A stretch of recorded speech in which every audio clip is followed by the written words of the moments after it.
कोई ऐसा particular time decide मत करो, अब मैं पढ़ाई करूंगा और अगले 3 घंटे तक मैं रिवीजन करूंगा। आपको इतना परफेक्शनिस्ट क्यों होना है कि आपको एक पर्टिकुलर टाइम चाहिए? आप पेज पलटो, फिर आपके दिमाग में आएगा मैं पेज पलटूंगा तो फिर पूरा रिवीजन नहीं हो पाएगा। आपको पूरा ज़रूरी नहीं कि आपको रिवीजन करते टाइम आपको एक एक वर्ड रिवाइज करना है। अगर आप एक एक वर्ड रिवाइज करोगे, सिर्फ पेज नहीं पलटोगे, तो क्या होगा, आपका माइंड आपका साथ नहीं देगा, आपके माइंड को बोरिंग लगेगा। आपको लगेगा कि यार अभी तो पढ़ाई की थी मैंने यार इसकी, अब मैं फिर से यही पढ़ूँ, इतने सब्जेक्ट्स और पढ़े हुए हैं।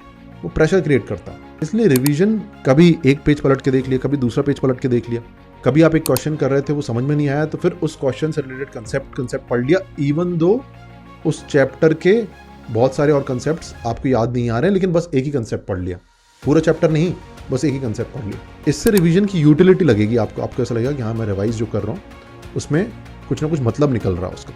तो रिवीजन को ना यार जितना परफेक्ट आप इमेजिन करोगे ना, कहने का मतलब ये, जितना परफेक्ट आप इमेजिन करोगे रिवीजन के लिए, जितना परफेक्ट टाइम टेबल बनाओगे, उतना आपका दिमाग बोलेगा क्या कर रहे हो यार।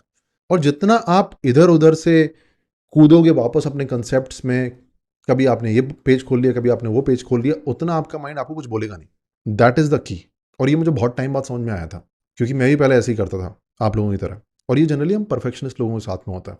परफेक्शनिस्ट लोग कभी रिवाइज नहीं कर पाते। प्रोक्रास्टिनेशन को जड़ से खत्म करने के लिए join my workshop at ttmlab.in/workshop।